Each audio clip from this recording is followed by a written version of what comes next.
Hi YouTube. So we're back looking at my fountain pen collection, and this is the third video in a 4-video installment. The first video is my Sailor fountain pens. The second one is my Pilot pens. This third one is my other gold nib pens, and the last one is going to be my steel nib pens. So these are my other non-Sailor, non-Pilot gold nib pens. Let's get straight to it. So I'll first start with my, let's see, move that aside. We'll start with my Pelicans. These are my Pelican Souverain pens. They're absolutely beautiful. This one is the M600 violet white. This is the M400 white tortoiseshell. And you can see there's a slight difference. I think the nibs are basically the same though. They're both ground and they're both fine nib. So this one is a fine nib, and it is definitely true that the Pelican nibs are much, much, much broader than the Japanese nibs. But this one was ground by John Madishaw over at nibs.com into a cursive italic. And this one, this M600, was ground by Dan Smith over at Nib Smith into a stub. So they are very similar, but they're both, I love them both separately. The M600, I think, oh no! The M600 is a slightly better size for me, but they both work beautifully. So in this pen, I have Sailor ink. Oops. It's so juicy and beautiful. I think this one is 970. It's a really good gold green like color. Oh, it's really beautiful. And it matches really well with this. I thought this might be a little too flashy for me. I don't like flashy pens, but actually it's not. It's just so stunning. And it just makes me happy. This one I use unposted, and it has one of my favorite inks of all time. And in here is the Bunga Box Llama. And I love, this is such a deep kind of magenta purple berry, and it shades an amazing green. So, love these two pens. Now, I got this beautiful Canelea Pen Company pen. This one's called Kilauea, after the volcano. I bought this at the SF Pen Show last year, right after we'd gotten back from a family vacation in Hawaii, and we'd gone to go visit the Volcanoes National Park.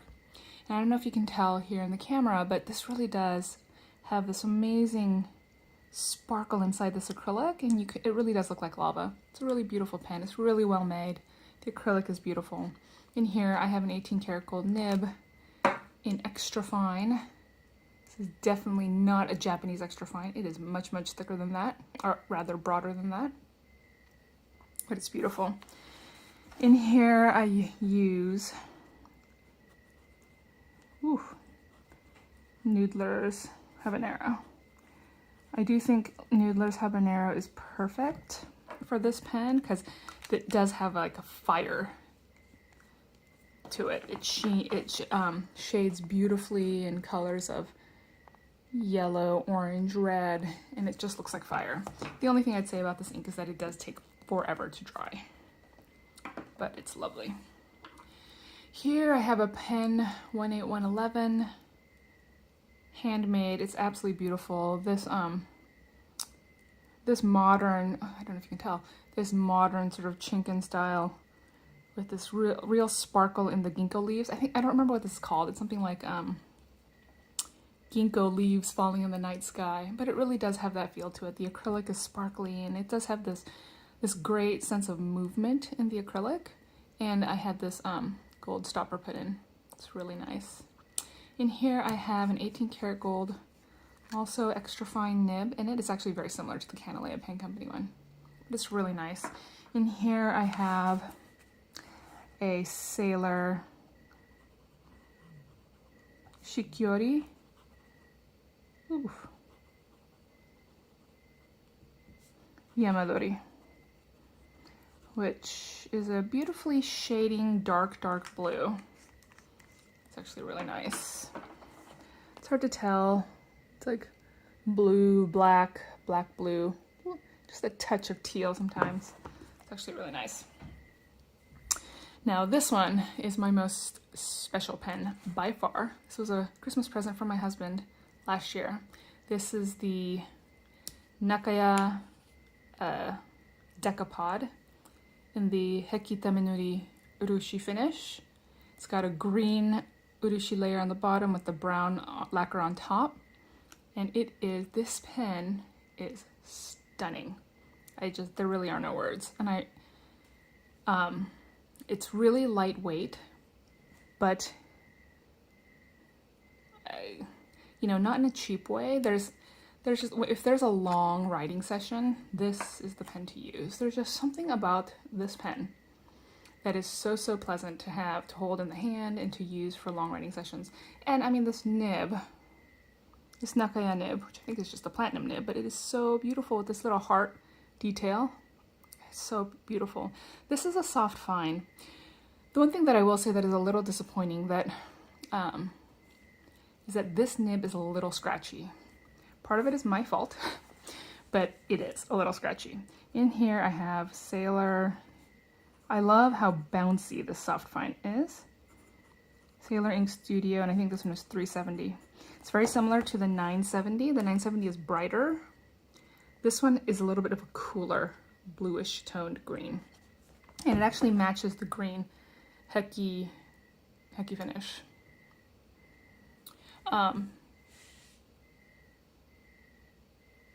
It is a little scratchy. It catches sometimes when I write, so I do find that it's not the one that I reach for the most, which I think is kind of a shame because it should be the one that I reach for the most. But this pen is by far the most special pen in my collection, and I really look forward to seeing how this pen develops over time as the brown lacquer wears down and the green shows through. So yeah, this is a super special pen. Yeah, I love this pen. So that's that. Then I have one Franklin-Christoph pen. I actually don't remember what this is called. I don't remember what model this is.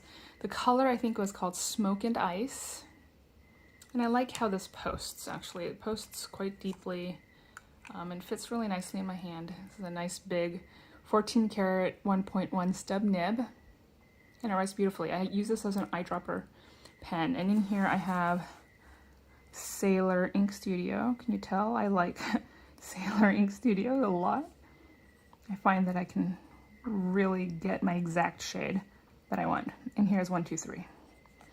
As this dries, the famous 123, right? As this dries, the colors in this goes from gray to purple to green to pink. Colors you can't even imagine. It looks kind of purpley right now, but trust me, this ink is crazy.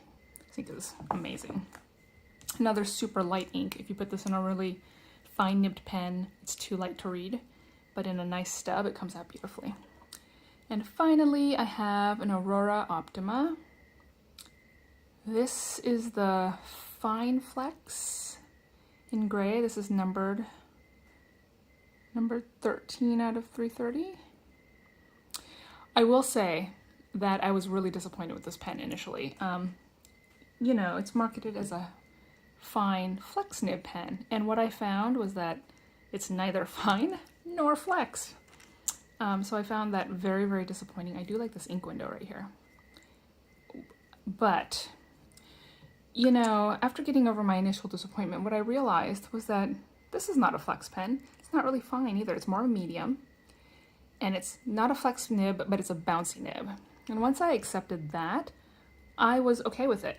I could once I could, I guess, determine its identity, I was okay with it. So I do find that this is just kind of a bouncy medium. And that is a-okay with me. It's actually a really pleasant pen to write with. I actually like the needlepoint nib. It's actually, I don't have anything quite like that, and so that's kind of fun to use. But let me see if I can show you the problem with this being a flex. So the way that flex works, right, is that when on the upstroke it's very thin, and on the downstroke it's very thick. And then on the recovery, you need to have thick downstrokes, and then the recovery has to be immediately thin so that you can go thick again when you go downstroke. Of course it's looking okay right now. But what I generally find with this pen is that the recovery is not quick enough. And so if I'm normally writing, what ends up happening is I go up on an upstroke. It dumps way too much ink. Actually, that's not horrible, but I do find that it is hard to just write with this just normally. So as a flex pen, I prefer the FA, my Pilot Custom 912 with the Falcon nib to this. But in terms of just a nice, bouncy, springy, pleasant nib, this is really great. And this does have a beautiful, cool purple sparkle ink in it. It's actually really nice. So all in all, I do really like this pen. So that's it, guys. Those are my these are my other gold nib pens, and I do use them almost daily. I really do enjoy them. Thank you very much. Bye.